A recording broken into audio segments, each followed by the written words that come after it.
Australia has administered more than 60 million doses of these vaccines to over 20 million people.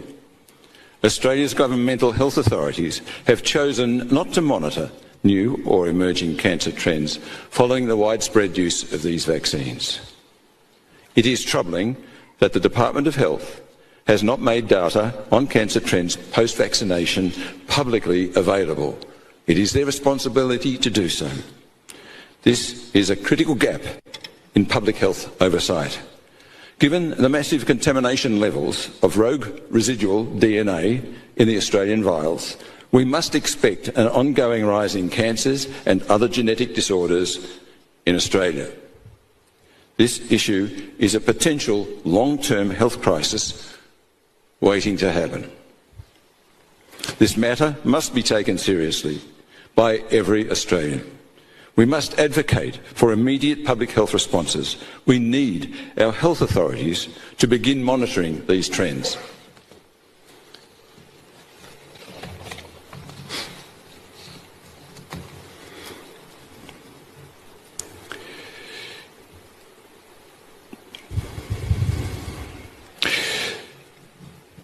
Without immediate action, we risk leaving Australians vulnerable to a wave of preventable diseases that may devastate families and strain our healthcare system.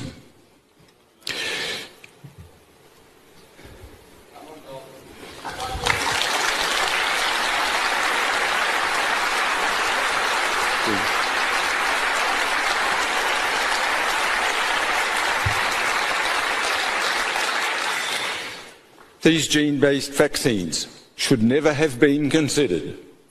The technology had never been proven to be effective in preventing coronavirus infections. The technology had been shown to be unsafe long before it was used in 2021.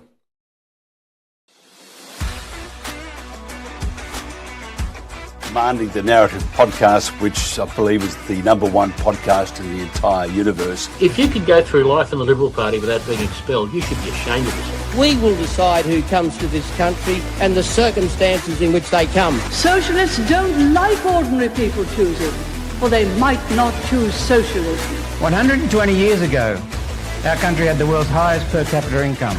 What the hell happened? The answer is, mate, because I want to do you slowly. I want to do you slowly. Ah! We're coming for you, globalist! Ah! Coming for you!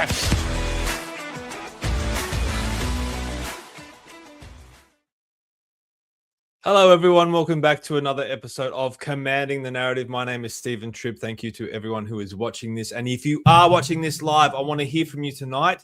We've got a great guest on, so ask plenty of questions, make plenty of comments. You can do that in the chat. And if you're really feeling up to it, the link to StreamYard is in the chat on Facebook, Rumble, and YouTube if you want to call in and ask a question and have your say. We call it Talkback Streaming. It's like Talkback Radio, but online, so don't be shy. We want to hear from you.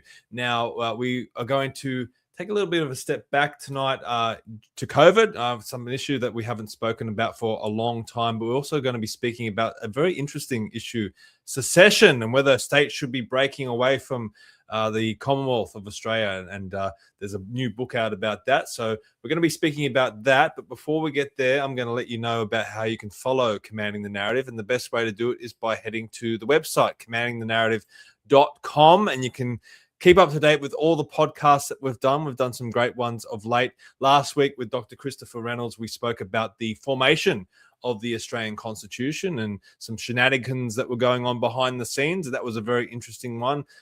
Dr. Reynolds is always a great resource of Australian history, and it was always a good chat having him on. And we've also done some very important podcasts of late, including the top pick at the end where we spoke to Emma Bowman, Katie McCallum, and also Sally Edwards out in rural Australia, talking about the renewables rollout and how it's affecting communities out there. So check those ones out as well. If you want to read any of the articles that I might put up or any updates, you can find that on the website as well, including some surveys. And if you want to know who's coming up on the podcast this week, you can get it all on the website, commandingthenarrative.com. And if you hit the sign up button in the top right-hand corner, that's how you get the updates to your email, and you can really stay up to date. Now, if you want to support us financially, throw us a few dollars, you can do that by heading to Buy Me a Coffee.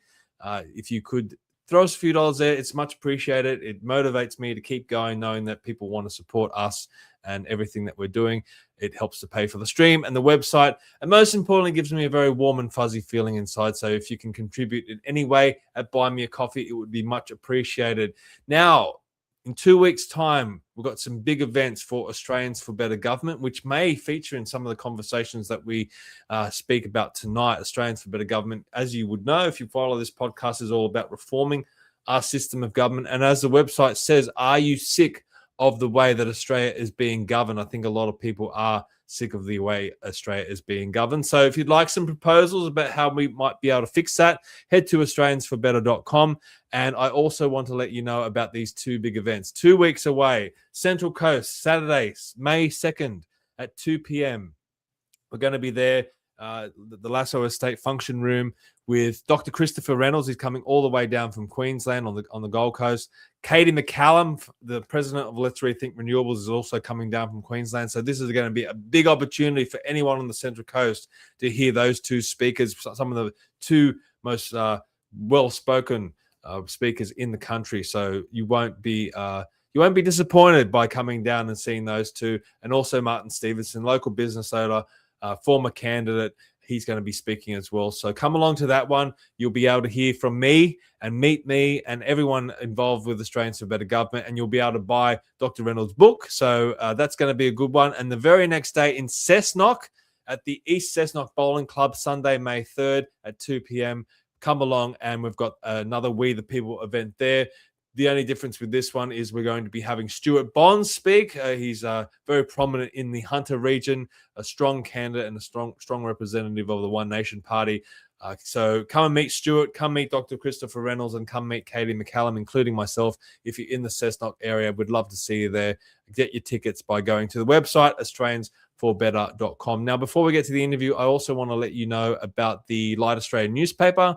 Got another edition out at the moment. If you head to thelightaustralia.com, and if you scroll down just a few pages, page number 4, you'll get to this article here that I wrote about the tour that we did to the Central West Arana region, about all about the renewables rollout and how it's affecting communities. And this article here, rural communities ignored on renewable energy zones. Check it out at the Light Australia newspaper. If you want to sign up to be a distributor, that would be much appreciated by everyone who runs the Light and gets that information out there. So you can do that by heading to the website, thelightaustralia.com, and support the Light Australia newspaper. There's no chance of it being censored on social media or anywhere else. It's hard copy media, which is very, very interesting. That's still going, and it's a good resource to get information out there. So please support the Light Australia. So, to the interview tonight, we've got a big guest. We've had him on previously, but this is my first opportunity to interview him one-on-one. His name is Professor Ian Brighthope. He is a pioneer in nutritional and environmental medicine. He has qualifications in agricultural science and medicine, and he was very prominent during the dark days of COVID in pushing back against the lockdowns and the vaccine rollout and everything like that. So let's bring him on. Professor Ian Brighthope, welcome to Commanding the Narrative. Thank you, Stephen, and it's a pleasure to be with you and your audience, of course. Mate, it's a pleasure to have you on. Now, I want to start off by talking about this book that's come out. It's called Secession by Western Australia, and it is a comprehensive economic, legal, and governance manifesto examining the case for Western Australia's peaceful transition to nationhood. Written by a collaboration of economists, legal scholars, and medical professionals, the manuscript sets out a detailed blueprint for sovereignty, fiscal independence, constitutional design, and institutional reform, while engaging directly with the implications for Western Australians, the remaining states of the Commonwealth, and the international community. Now, you're featured in this book. You contributed to this book. And it's a very interesting idea. I know it's been something that's been floated around for a long time, but tell us about the book and tell us about your involvement in the book. Well, going back, Stephen, to the origins of the book is a story of its own. The book was actually written by Julian Gillespie, the main author, and Gigi Foster. Julian, of course, is a barrister, a retired barrister, and Gigi Foster is a professor of economics at the University of New South Wales. Her ex-husband was involved in the writing of it as well, Michael, and myself. I played a very small role in terms of writing the book. However, having said that, during COVID, Julian was frustrated with the legal system and the law because he could not win a case. That's another story. And I was frustrated at the end of my medical career for 60 years virtually, that there's been no significant change in the delivery of healthcare in Australia. And it doesn't take very much to realise once COVID hit us that the system, the entire governance of this country has broken down. And the system of healthcare, it just doesn't exist. It's a system of medical care, and as a result of that, medical care induces doctors to write prescriptions and profits. So the system itself is broken. The governance of the system leaves a lot to be desired because we cannot get messages through to those who are governing us about alternatives to lockdowns, masking, social distancing, and vaccines, or so-called vaccines. We had an opportunity during this pandemic, if you like to call it a pandemic, of getting out of it within 6 to 8 weeks. And that's not just my estimate, it's the estimate of academics and intellectuals around the world. But we have to, of course, abide by the dictates of the health officers, the senior health officers employed by the government who are involved in controlling and telling us what to do. And that is tantamount to me to say, well, we need something different. We need something very, very different. And Julian came to me at the beginning and he said, Gigi and I've spoken to Gigi and I'd met Gigi and I'd seen her on television. She's a very, very astute and erudite professor of economics. And Julian said, we're going to look at seceding Western Australia from the rest of Australia. And I thought, oh, that's an interesting idea. And I wasn't very enthusiastic about it at the beginning, but I said, keep me in touch. Well, we stayed in touch. And as a result of my frustration with the whole system, the entire system, not just health and medicine, but the education system in particular as well, told me that we needed a different system under which we were governed and worked. And the only way of doing that was to establish another country within the country, and that country starting off with a brand new constitution developed by the people who are going to live in that country and take away the centralism and control of Western Australia from Canberra. And so the book evolved over a period of 18 months, over 18 months. It evolved with a lot of work. There's a huge number of references. It's extremely well referenced. So any intellect who reads it will understand that we are very, very serious about the legal aspects, the constitutional aspects, the economic aspects, and the fact that Western Australians, we came to the conclusion, are people who can work and not have to pay taxes. Now, the only tax that would be paid by a Western Australian would be a GST. All of the rest of the taxes become obsolete because the sale of resources in Western Australia to those who are using the resources will be charged a royalty of 20 to 25%. And that will cover all of the costs of running a government, running the bureaucracy, running the health department, running the education department, and it will absolve people from silly little taxes like well, paying for your registration every year, or land tax, stamp duty, all of these things would basically disappear. And there is a very powerful economic argument for it. And the other issue is, if a relationship is one-sided and it's not transactional, then there is a form of abuse occurring to the party that is being subsumed by the other party. And so therefore, if, and it comes back to the important aspect of any relationship, if there is abuse in a relationship, then the abused should leave that relationship. And for too long, all the states have been abused by the powers in Canberra, but in particular, Western Australia. It's an interesting one, because when you read the preamble of the Constitution, and I will read the preamble in a moment, Western Australia is absent because they were a bit hesitant to form federation. I mean, they were even thinking about it way back then, and there was a referendum in Western Australia in 1933 where over 60% of Western Australians voted to secede, and it was the British government that turned around and said, no, we're not going to allow that to happen. So this is something that's been going on all the way through.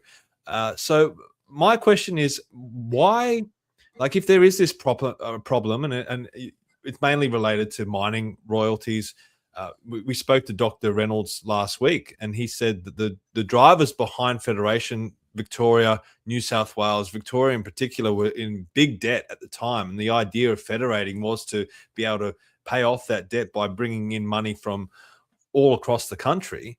And Western Australia has been a bit of a cash cow for the other states. You know, you could argue that New South Wales produces a lot of GST as well, and that goes to Western Australia, and that might balance it out. Who knows? I mean, you make that argument. But why? I mean, you could fiddle with laws. I mean, you could take income tax off the government and give it to the states. You could do certain things that might balance things out. Why do you need to take the drastic step of becoming your own nation to be able to address that imbalance that's happening? Because the power that is concentrated in Canberra is too great. There are bureaucrats in Canberra, and I'll take my own area of healthcare, who are paid over $1 million a year. Some of them are under $1 million, but many of them are over $1 million a year. And they go into sentencing estimates and cannot answer questions, or refuse to answer questions, or say, I'll take it on notice. And this means to me that the people, they do not understand, they do not know, they do not have the facts that their job requires them to have. And the bureaucracy is a bloated bureaucracy. There's so many people in the bureaucracy that it's untenable. The health budget is going to break us. I mean, I wrote, for example, a Substack 2.5 years ago, and then the estimate for the cost of the NDIS was $30 billion. It's now $50 billion. $50,000 million, and much of it, I'm saying, much of it is being spent on good causes, but a significant amount of it is being wasted, and that is a part of our healthcare system. It's not a part of our healthcare system. It's a part of a disease care system, and we have rot and disease all the way through central government in Canberra. I'm basically very, very much standing up against our federal government. We need a new system, a different system, one where we have an overarching committee of citizens concerned with corruption, and as soon as they see any corruption occurring, then it's dealt with immediately, rather than it become an integral part of our governance. Now, I mentioned the preamble. This is the preamble of the Australian Constitution, and it says, whereas the People of New South Wales, Victoria, South Australia, Queensland, and Tasmania, humbly relying on the blessing of Almighty God, have agreed to unite in one indissoluble federal commonwealth under the crown of the United Kingdom. Now, it's that one word, indissoluble, which you may have some legal challenges, and so, you'll probably have a lot of detractors pointing to that one word in the Constitution. But anything in the Constitution can be changed through referendum. So I'm guessing that for this to happen, you would need to take it to a national referendum and get all the states on board to be able to alter the Constitution for Western Australia to secede. Is that correct? No, I don't think it is correct. And that is only a preamble within the Constitution itself. It doesn't necessarily say that the relationship is indissoluble. Well, so what's interesting as well is Western Australia is not included. Yeah, as I mentioned before, they were dragging their heels when we wrote the Constitution. So they were very reluctant. They were very reluctant to join, and the reason I think that Western Australia did join was a lot of Easterners were working in the gold mines in Kalgoorlie and Coolgardie, and there was an issue around the voting system, and they actually swung it the other way. But the attempts and the discussions around secession in Western Australia have been going on for far too long now. Now is the time with the book for the Western Australians to actually form a core West Institute and start working on secession. And they are the ones who will determine whether or not secession occurs. And I think once the ball gets rolling and the money starts coming in, then I think the other states in Australia will say, well, what's happening in Western Australia? They're leaving the Federation. What are we going to do? Well, I think Queensland is in a very strong position, and I think Victoria is in a very weak position, but it has got potential because of the resources that we do have here. I mean, Stephen, we have not manufactured in this country cars, boats, planes. We have lost those skills. We need to have immigrants who have those skills, who can bring those skills back into the dead quiet areas of Melbourne, not far away from Cheltenham and Moorabbin and these other places where there was a huge amount of manufacturing in the 80s, 70s, 60s, 70s, 80s, and into the early 90s. But the Liberal Party was a party that saw the end of the motor industry, and it's shameful that we are not manufacturing our cars here, but we prefer to sell our iron ore and buy cars back from manufacturers overseas. It's shameful that we live on an island that, with all the resources in the world, the agricultural and industrial resources, to make ourselves completely self-sufficient from the rest of the world. And we're learning that lesson now, and we're learning it far too late with the energy crisis that's upon us at the moment. We could be using our own oil, our own gas, and using it very efficiently and selling it efficiently as well, and using the proceeds to help the nation grow and develop into the nation that it really should become. I was a baby boomer. I was born in 1946. It's untenable to me to see the people who can't work, who come from families who've not had anybody working in the family for 3 generations, to see people living in the streets, living in tents, begging in the streets, to see the violence on the streets, to see the deterioration of our culture. It's something I never ever thought would happen, but it's crept up on us very, very slowly, and it's a part of the degenerative mentality that many of us now have. And COVID really brought home to me the need for change. And when a corporation or a government is comfortable doing what it's doing and maintaining itself by keep on the the status quo, then it's not going to turn around and change any of these systems. Can you imagine a population of healthy people? I can imagine a population of healthy people because when I was born, I was brought up in a population of healthy people. Yeah. You know, there was no obesity. There were no serious childhood injuries. There was no sudden infant death syndrome. There was none of that. We've brought it on ourselves because of the way we treat ourselves and injecting poisons into us, toxins, foreign chemicals that are synthesized, whether it be a drug or a vaccine, it doesn't really matter.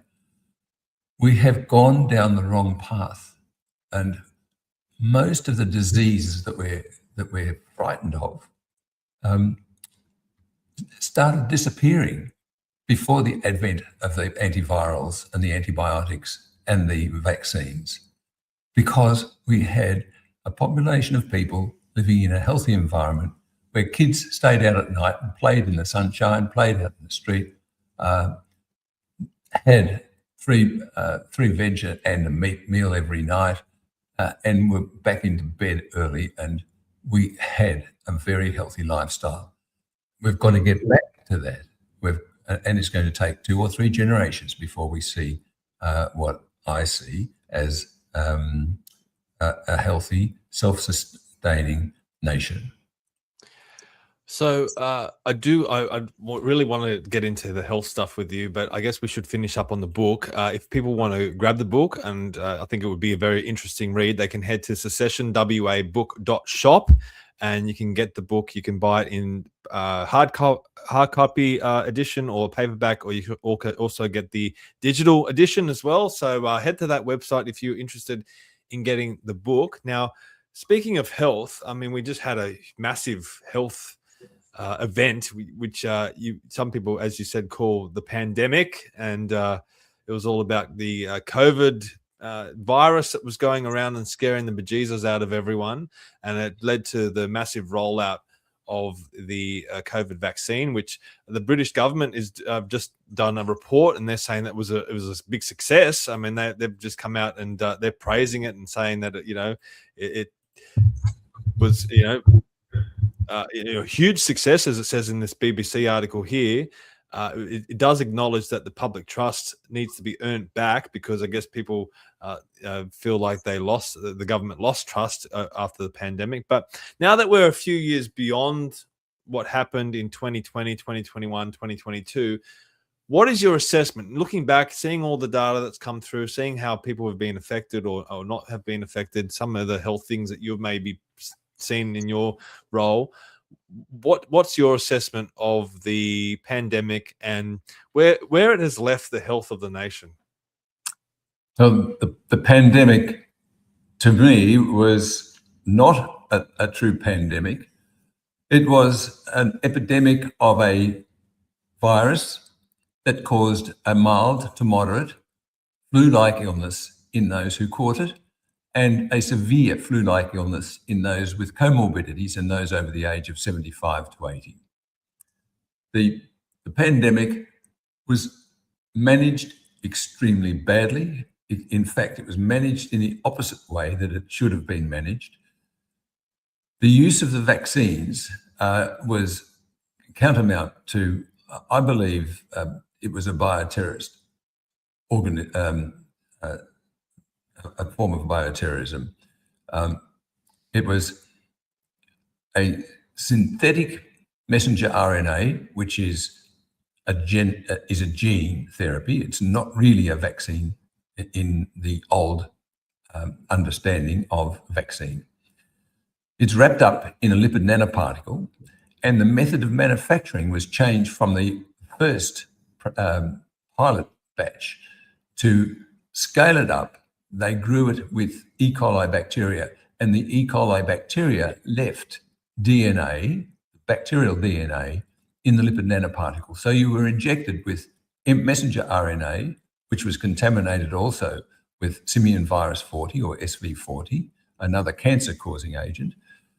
It was wrapped up in a lipid nanoparticle with DNA from the bacteria, and the RNA itself is basically a substance that takes over the metabolic machinery of your body's cells. We were told it was injected and stayed in the arm.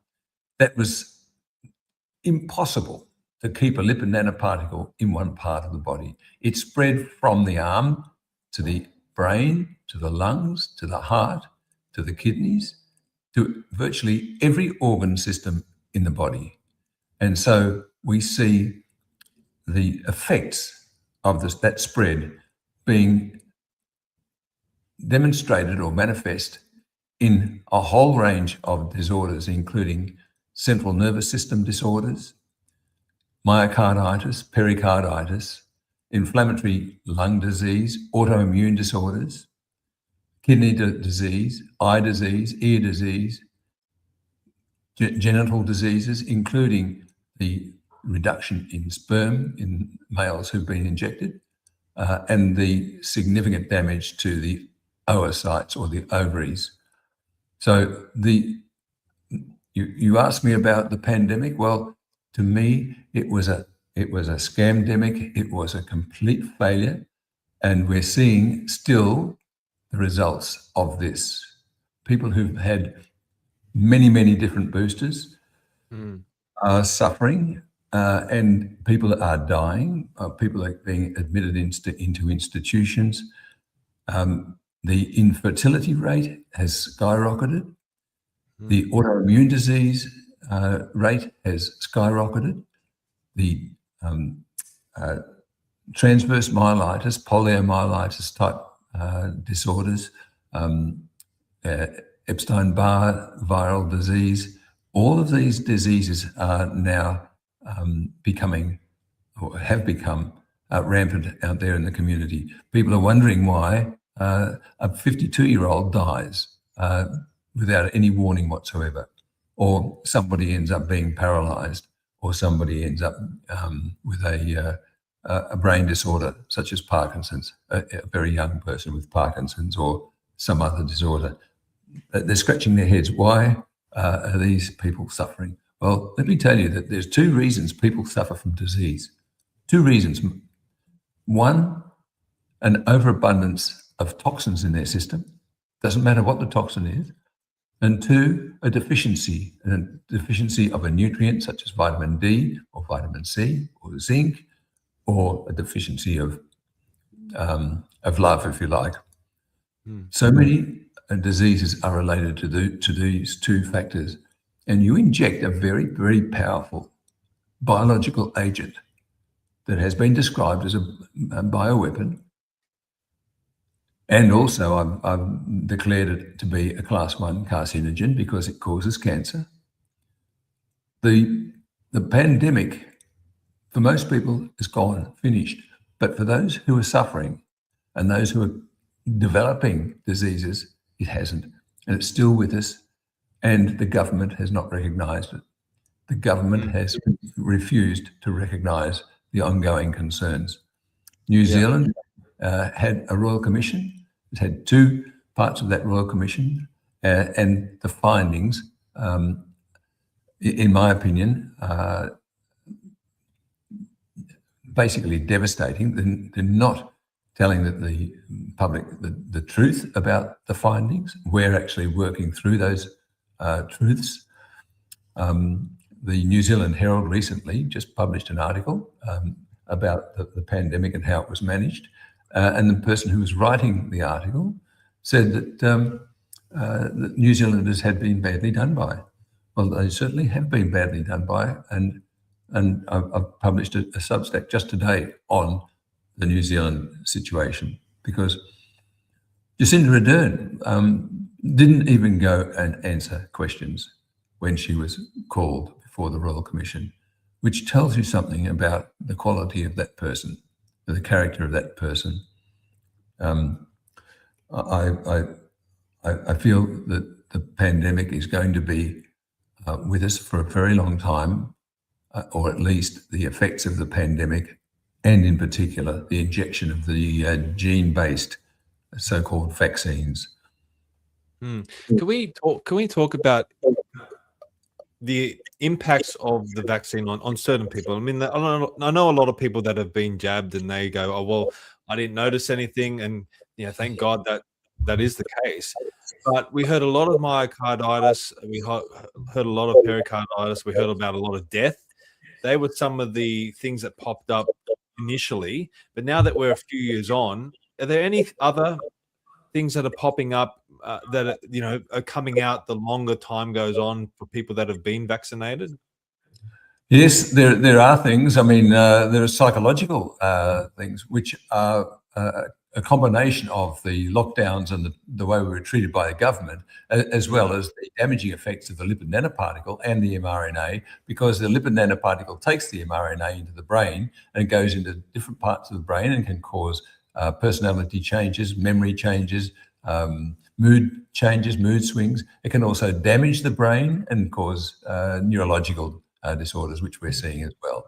So that the people who are suffering from what we call long COVID, which is really long vaccine reaction, are not getting any better.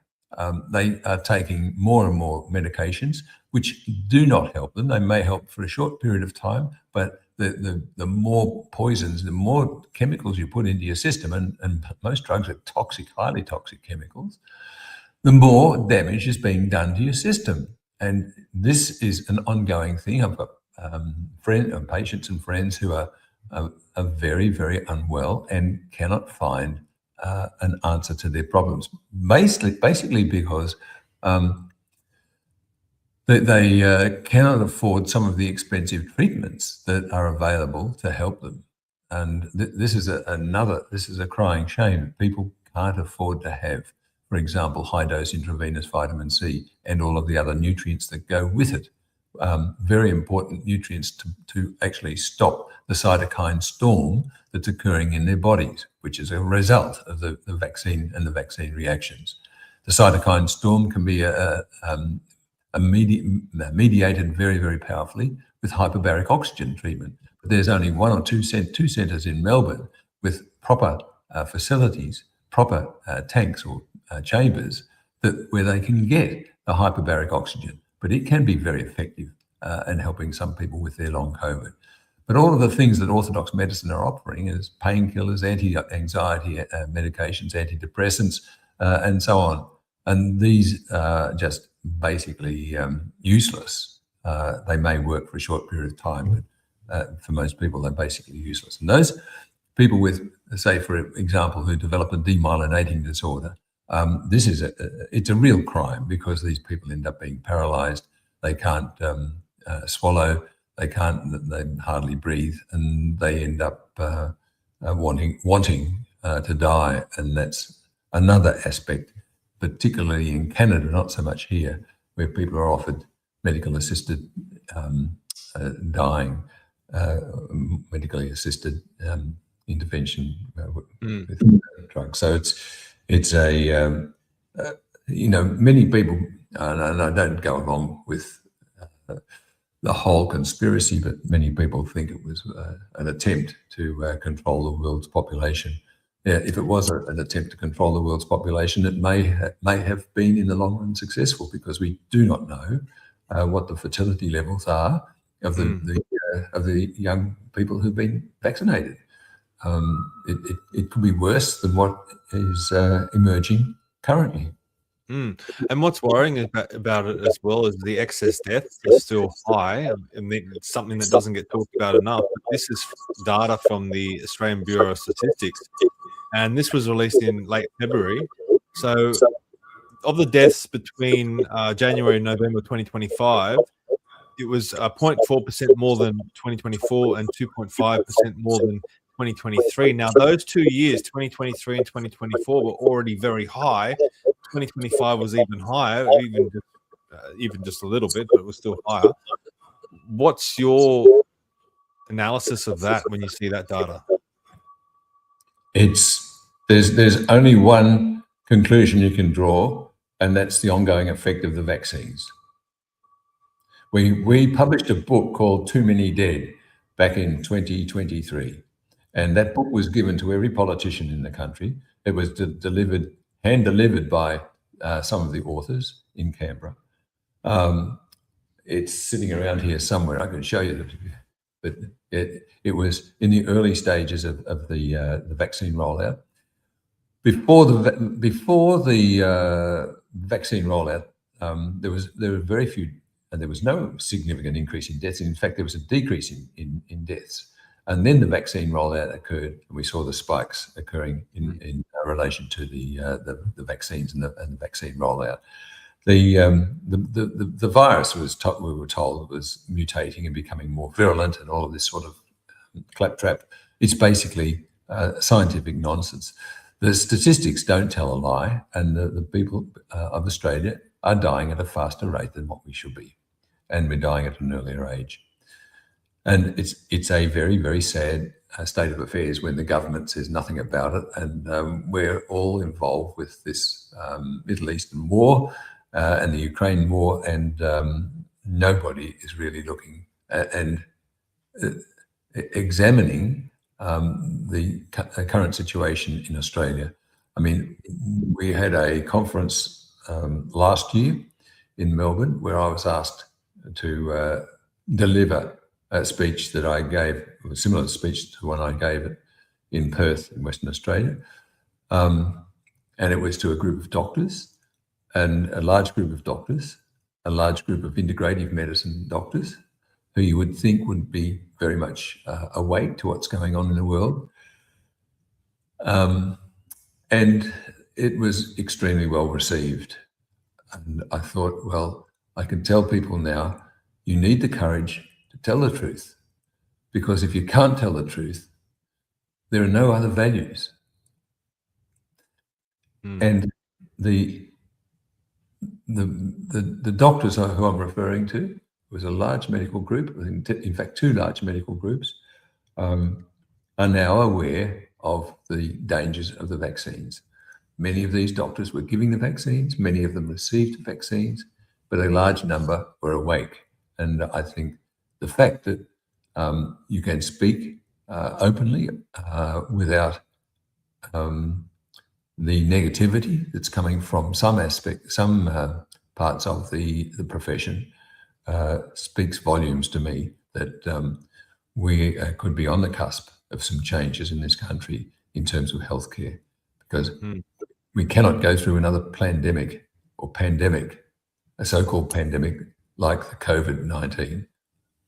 We can't afford it. That cost us $867 or $876 billion, and the costs are ongoing, Stephen. The costs of healthcare are ongoing, and people are scratching their heads what's going on with these patients. I want to play a clip now. So the son of Shane Warne was recently interviewed on the Two Worlds Collide podcast, and he was talking about the death of his father, Shane Warne, and he blamed it on the COVID vaccine. So I'm going to just play that now because it's very interesting that I'll play the clip and then we'll get your comments. You don't want to hear this. Do you think that the COVID shot killed your dad? I definitely think it was involved, and I don't even think saying that is controversial anymore. Like with the amount of data that's come out, like even if Dad had underlying health issues, I think this brought it straight to the surface. And that's one thing that I've always been like, that's one thing I've always struggled with, because my first impression, as soon as I hung up the phone, I instantly blamed the government. I instantly blamed COVID and the vaccine, and doing things like the State Memorial, where that's funded by VicGov and it's the MCG, and there has to be certain due diligence and people's in the crowds have to get photos and do all that stuff. I felt really uncomfortable. And at the State Memorial, I nearly actually said, I blame the government, I blame COVID, but I didn't. And it's probably smart I didn't. I would probably be in a very different position if I did. But that was how I felt. And so even the last 3-4 years when it's come up in conversations, like I have not changed my tune. Obviously, at the end of the day, we'll never, ever know. The autopsy's there and people can go online and look at it, and I know what's happened to him. But Dad, at the time, he was healthy. He was happy. He actually looked the best he'd looked in a while. Yes, he smoked and he drank, but how many more people in the 80s and 90s still smoke and drink? A lot more than Dad. Yes, a lot. Yeah, so that's the clip of his son, and it's actually quite sad watching that. I feel, because I mean, young kid like that, and he's lost his dad, and his dad was only 50, a great Australian champion. And you said before, when you were growing up, a lot of people were healthy; they weren't dying. I mean, I never heard of 50-year-olds dying of heart attacks. And when the media reported on this, Channel 7 reported on this, they were still trying to convince people that Shane Warne died because of this and that, and they weren't. They were doing everything that they could to not blame the vaccine, when in a lot of people's minds, it's probably the most obvious source, or the obvious cause of what could have happened. How do you feel when you watch this clip of Shane Warne's son? And I mean, I feel very sad. How do you feel about it? I feel if he was my son, I'd be extremely proud of him. There's only one criticism, and that his courage came 4 years a little late, and he gives a good reason, a good explanation for that, and I can accept his reasoning, because he would be in a different place if he'd said something in the early days. But I live just around the corner from where Shane lived, and the time that happened, we had Asim Malhotra from the UK staying with me in Melbourne during his tour here. And Asim met with Shane's best friend. And Asim, I won't go into the details of the findings, but Asim saw the findings of the pathology, and he said categorically that Shane died from the vaccine. It wasn't a typical heart attack. He didn't have the vessels of a person who was going to suffer from a heart attack. He suffered from a disturbance in the electrical conductivity of the heart, because the heart had been infiltrated with spike protein, and the spike protein caused inflammation in the arteries of the heart, and that's what killed him. So his heart basically stopped because the electrical conductivity was disturbed. It's called, there's a fancy name for it, but basically his heart just stopped and arrested. And that is, I would say, a 95% certainty. The vaccine was definitely a major contributing factor to his death, and he probably would not have died if he had not had that vaccination before he left. So, I mean, he was looking after himself quite a lot. He was juicing and doing a whole lot of health-related things, which would swing you over the other side, and make him a healthy individual rather than an unhealthy individual. So I really take my hat off to Jackson for coming out and making those statements about his father's death. And I only hope that he continues to do so that we are awake to what vaccines and power can do to us. Hearing stories from Jackson Warne, it goes to accountability. And that's something that I don't think we've seen anywhere near enough. I mean, I know last time we interviewed you, you were talking about terms of reference for a Royal Commission into COVID. That hasn't happened, despite the fact that Anthony Albanese promised it would. There's been no accountability in your state of Victoria. I think that's probably the state where accountability needs to happen the most. And even internationally, the CIA, in this article here by the BBC, the CIA even came out and said that the lab link was the most likely source of the COVID outbreak. It didn't happen in a wet lab or a wet market with a bat. It came from the Wuhan lab. Now, if that's the case, the whole world was exposed to a bioweapon. How come there's been no accountability for that? So accountability is really the word that's associated with COVID, the COVID pandemic, because we haven't seen any accountability, and doesn't look like we're going to get any. I mean, how do you feel about that? Well, I think accountability may occur when the current players have passed away. I mean, the evidence for it coming from a Wuhan lab is indisputable now. I mean, it's well documented. We know the evidence that's available that Anthony Fauci was part of the development of the virus. He was not allowed to continue with his bioweapons in the US, and President Obama told him no more. So he shunted funds from a particular company through the university in North Carolina, and that went across to Wuhan, where they continued with the development of the biological weapon, or the gain of function, as is politely called. And the gain of function basically making a virus more virile, more toxic to humans. So the bioweapon in terms of the virus was developed in Wuhan, and it either escaped or it was released. We don't know. There's no evidence for either, but it either escaped or it was released, and it went worldwide. However, the effects of it were exaggerated right from the start. The people dropping in the streets in China, and the people in northern Italy dying, and the hospitals being full, they were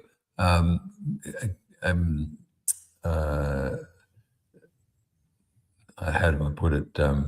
Exaggerations of reality, because they had decided before the virus was actually known to be in existence, or known to have been released, or escaped from the lab. They knew that there was going to be a pandemic, because there was a practice run in September and October of 2019, and it was called something 21, and it was event 201 or event 201, and it was conducted by Seppi and Garvey and the people at the WHO. They knew what was going to happen. I mean, the development of the vaccine had been in process for quite some time. The messenger RNA had been patented, so it goes back many years, back to probably around about 2012, 2013. And I mean, Bill Gates and co were talking about a pandemic. It's going to come. We don't know when, but when it does, we have to be ready for it. Well, we don't understand, when I say we, the general population don't understand what's going on behind closed doors most of the time. But there's always these planning for a pandemic, and we had our own plans here for a pandemic when was declared the COVID-19 pandemic was real. We dropped all of our protocols and our plans and went with the World Health Organization. And the World Health Organization has done a great disservice to the entire world by adopting or forcing countries to adopt its approaches to the management of pandemics. We basically should be leaving the WHO, like the United States, because it is an organization of unaccountable bureaucrats. We're paying a huge amount of money to them, and they give us very little value for it. Coming back also to accountability, I think the Trump administration, and I'm not being political, but Trump is still in favor of vaccination, despite the fact that he's got RFK Jr.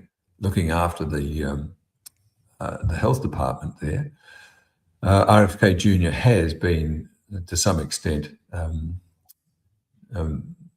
his power has been diminished significantly because of the opposition from all of the senators and the politicians in Canberra, in the US, who are dependent on the drug companies for their survival.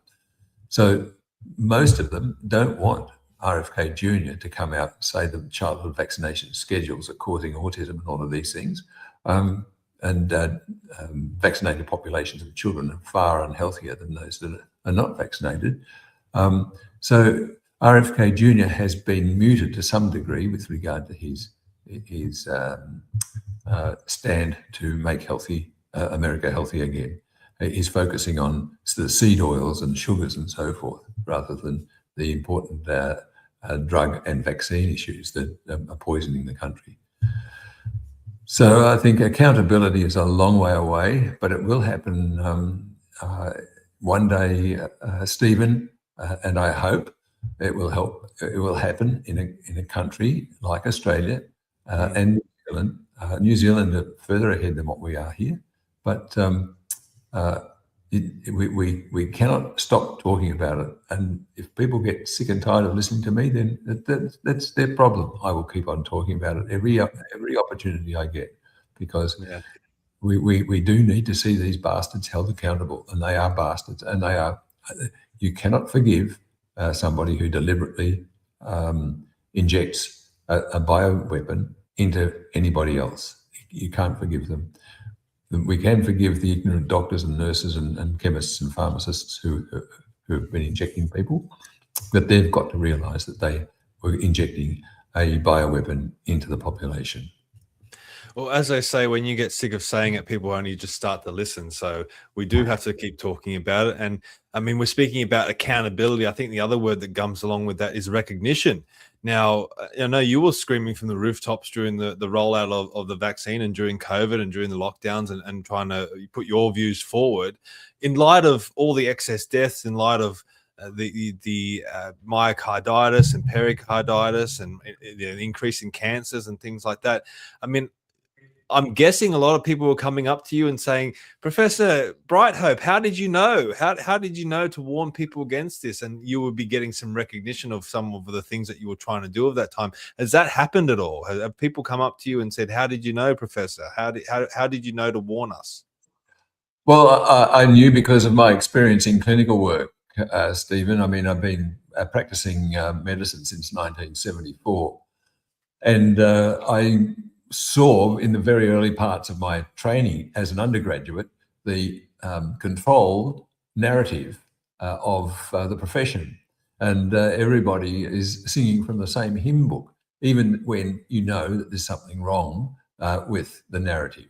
So I decided that I was going to be a different sort of doctor, because I'm not going to parrot off the professors and my other teachers. I'm going to think for myself. I'm going to think rationally, I'm going to think clearly, and I'm going to think critically.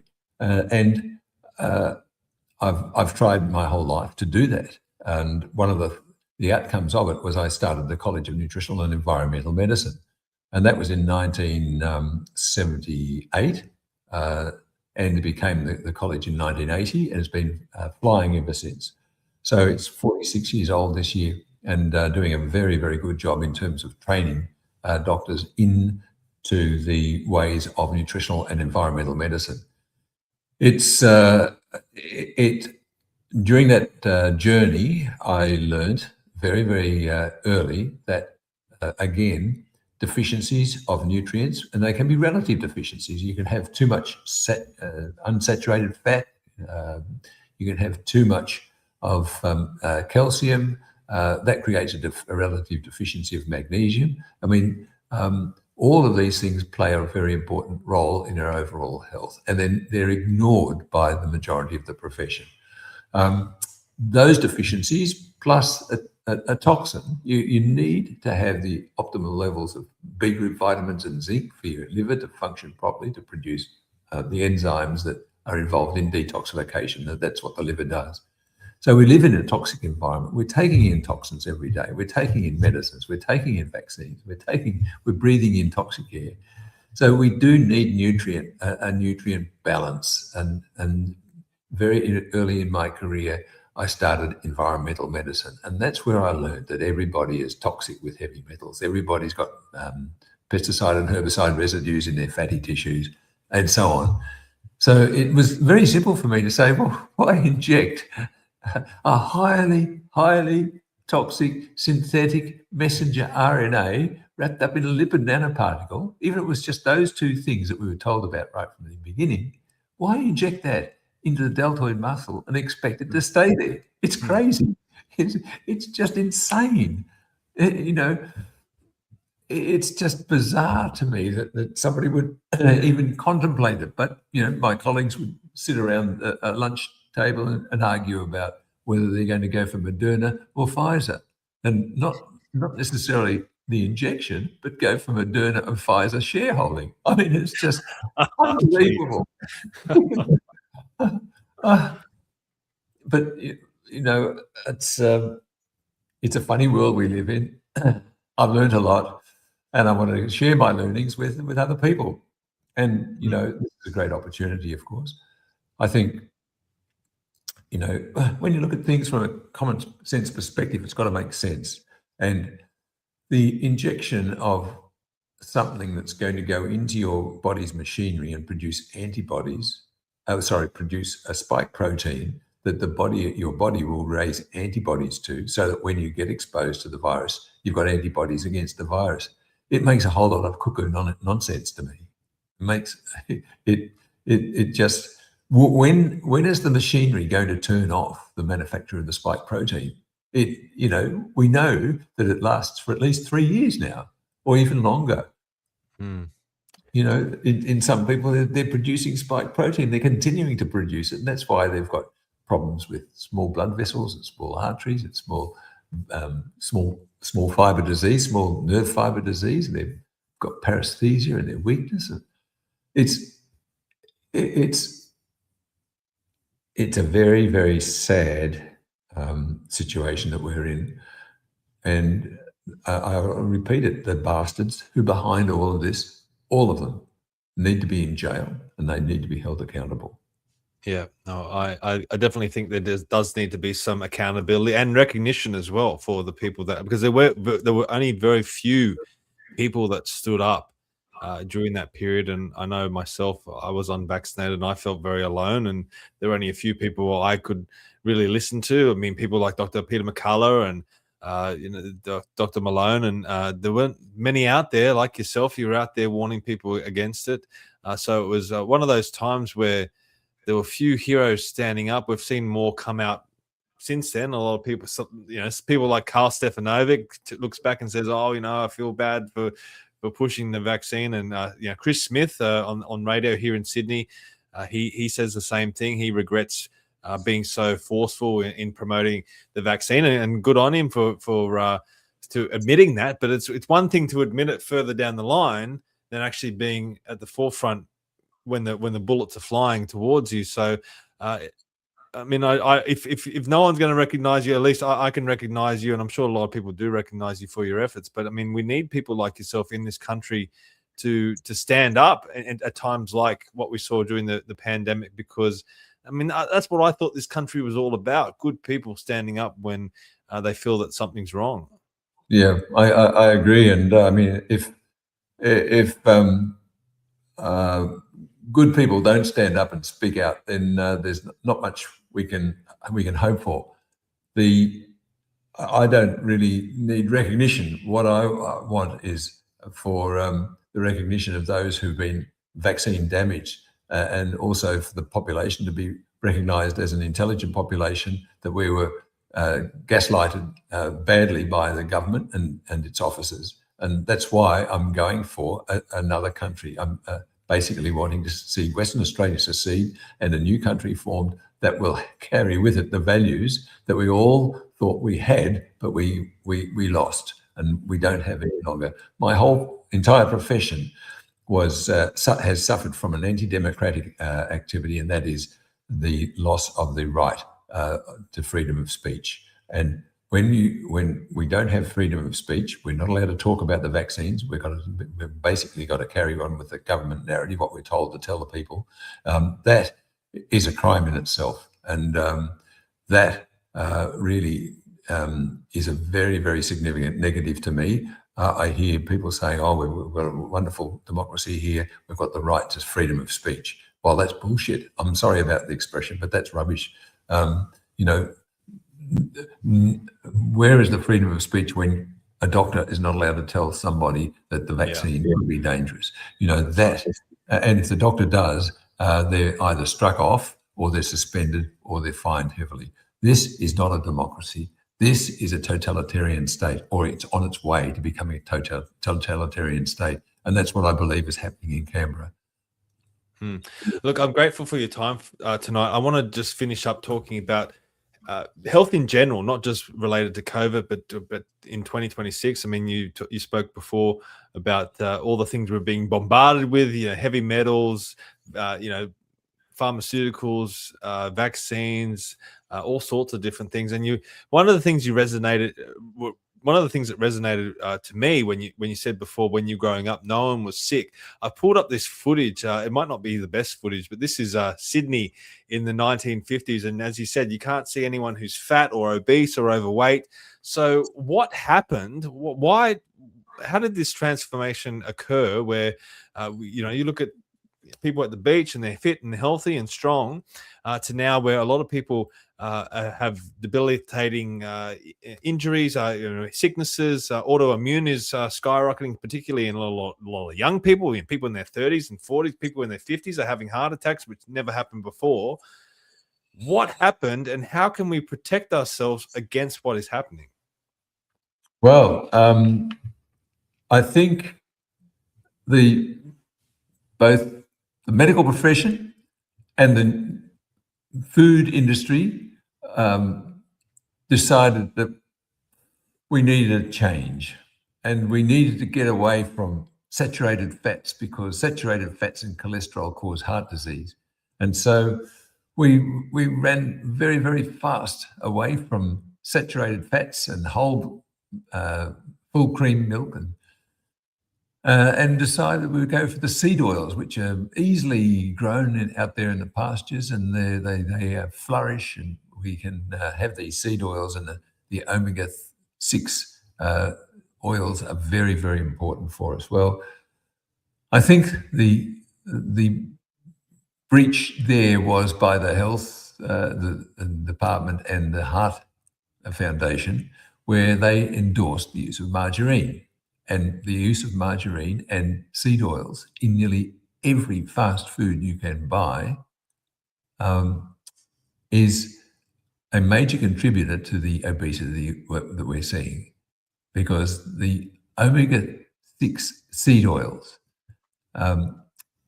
outweigh the omega-3 fish oils that we can consume from seafoods. And the omega-3 comes from other seeds as well, such as linseed, are a critical part of our metabolic machinery. And we need to have a balance between the omega-3s and the omega-6s. And the omega-6s are sky high and the omega-3s very, very low in our population. We need to have that change around so that the omega-3s are far, far higher and the omega-6s are lower. That's one reason. And another reason for the obesity epidemic is the lack of a lifestyle that contributes to a healthy individual. And that includes things like sleep, activity, timing of meals, the type of food we eat, the amount of food we eat, the amount of sleep that we get at night time, how much sleep do we get before midnight? Do we eat early in the morning and eat late early at night, or do we reverse that? Because studies have shown that if you eat early in the morning, when your diurnal rhythm is ready for you, and you eat early at night in the evening, a long time before going to bed, then you've got a significant period of time when you go to bed for your system to digest all of the food that you've had, and also for it to undergo a process of detoxification and the cells of the body getting rid of the waste products that they need to get rid of, so that by the time the morning comes, you've gone through a process of cleansing, if you like, so that the metabolic machinery is ready for further ingestion of food. The right time to exercise is important, and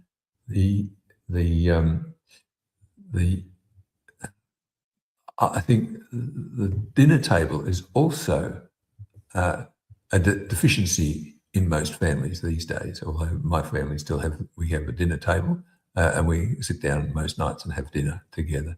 This is an important part of our lifestyle that we have many situations of lost. And the consumption of fast foods is just one of the major factors of obesity, because they're not only full of sugars and white flour products. You can make anything almost with three things, and that is white flour products, white flour, some sugar, and some seed oils. You can cook up almost anything and add some flavorings or whatever and make it quite tasty. And that is another part of the problem, because many of the fast foods are salty, they're sweet.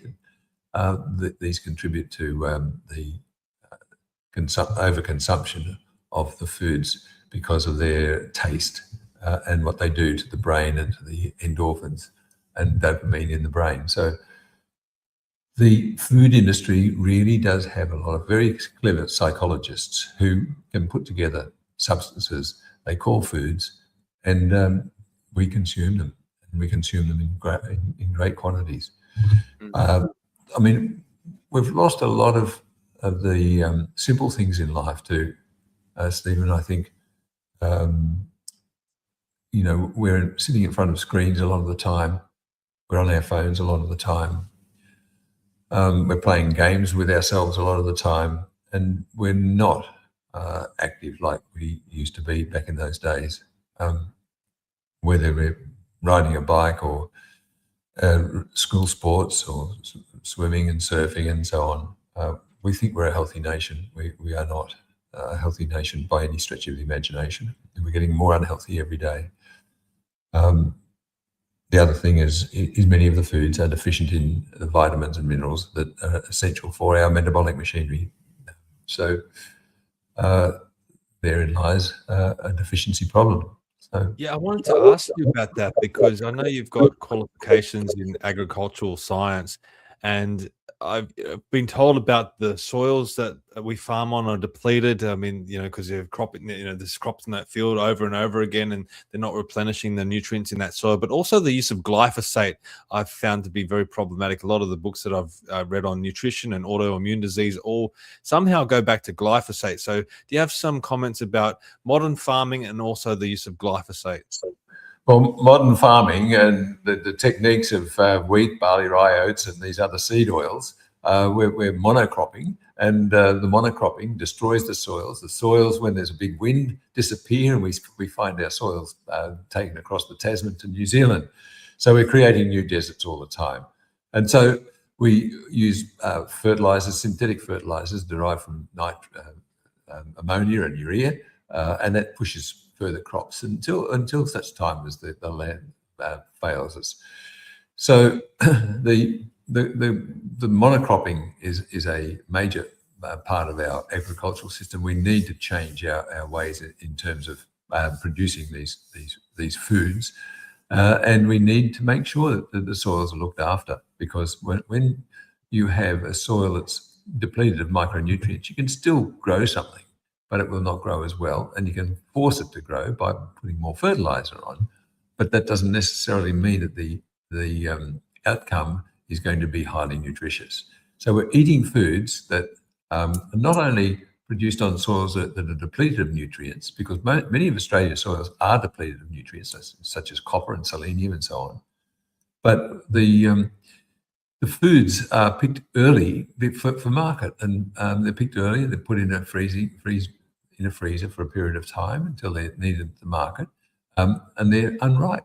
And an unripened piece of fruit or vegetables is you may as well eat in some situations cardboard, because you're going to get a lot of value out of the fibre in the cardboard, as much value as you will out of the celery that's or the fruit that's been prematurely picked, because the ripening of the fruit is the last stage of its enrichment with the nourishment from the tree. And if you pick it early, it's not going to get that nourishment. So you're not going to be as well nourished from eating that apple or pear or banana or whatever it might be. So therein again lies a problem. And if the fruits and vegetables are frozen, then again there is an issue with freezing, taking the vitality out of the fruit or the vegetable. You know, if you go to an orchard and pick a very ripe apricot, for example, or a ripe pear, they are so delicious, and the richness of the flavour is so powerfully strong, and that tells me that it's got a vital force in it, and the water in that it contains a vital force, and it makes you feel better when you're eating it. So I think we're living in the cities. Yes, we are, but we can get fresh fruit and vegetables time to time. We go to the farmer's market down the road here. Will give us some fresh fruit and vegetables. So it's not. I'm not being a doomsayer. I'm basically being realistic, saying that we can eat well, and we can eat high quality foods when we want to. I got a comment here from Clark, and it relates to my question about glyphosate. Glyphosate isn't nearly as bad as selective herbicides. What are your opinions of? I mean, if we want to broaden it out, the chemicals that we're spraying on foods when we're farming. Well, all as I said, all chemicals put a stress on our metabolic machinery, on our liver, on our kidneys, on our detoxification mechanisms. All chemicals. It depends on the type of chemical and how it affects our cellular matrix. Glyphosate is a carcinogen. There's no doubt about it. Many of the other herbicides and pesticides have toxic properties that are toxic to either the blood system, the marrow, the bone marrow, and the nervous system. So we should be avoiding as many chemicals as we possibly can. I can't go into all of the details around all of them, but let me just say that one thing that's very important, and that is chemical use is not only toxic to us, but toxic to the soil in which it's used, and the soils and the microbiome can be adversely affected as well. So the microbiome in the soil plays a very important role in the nutritional status of the food that's being grown. Mate, I could talk to you all night about nutrition and health and everything like that. But look, I'm very appreciative of your time, and thank you for coming on tonight. And as we were talking about in the beginning with the book, if you are interested in the book, and I might even get a copy myself because I'm interested in it, you can head to secessionwabook.shop. And you can get your hard copy or paper copy or even the digital copy. It's all up there on the website, as Professor Brighthope spoke about in the beginning. It's got some great authors and contributions from Gigi Foster, who we've had on the show before. Also, Julian Gillespie as well, who I'd like to interview at some point, hopefully in the future. And I do encourage you all out there to get the book and explore this interesting idea. Maybe we will get to a stage in the future where WA and some of the other states secede from the Federation, and maybe that will be a better outcome. But I'm sure it's all there in the book, so you can all research it. But mate, thank you for coming on tonight. I learned a lot. And also thank you for speaking out during the COVID period, because as I said before, a lot of voices pushing in that direction were few and far between. So I've really enjoyed tonight's conversation. Thank you. Well, thanks, Stephen. And I'd like to just mention Julian Gillespie would be fantastic on your show. Really be able to get stuck into the book and go into it in more detail than what I did tonight. I mean, we basically just sort of skimmed over the top of it, but he's a very good interviewee, and it would be really great for your audience to listen to him. Yeah, definitely. Yeah. Yeah, we'll line it up and get that happening. But for everyone who's watched tonight, I'm sure you've enjoyed Professor Brighthope as well. Please share this out, get it out there for people that may be interested. I know a lot of people are interested in hearing from Professor Brighthope, so share it around. We really rely on the audience to get this stuff out there. Head to commandingthenarrative.com, sign up to the newsletter, and if you are on the Central Coast or Cessnock in 2 weeks' time, we'd love to see you at ABG's events. We the people, talking about our system of government and how we can reform it. But for now, we'll see you all next time. Bye-bye.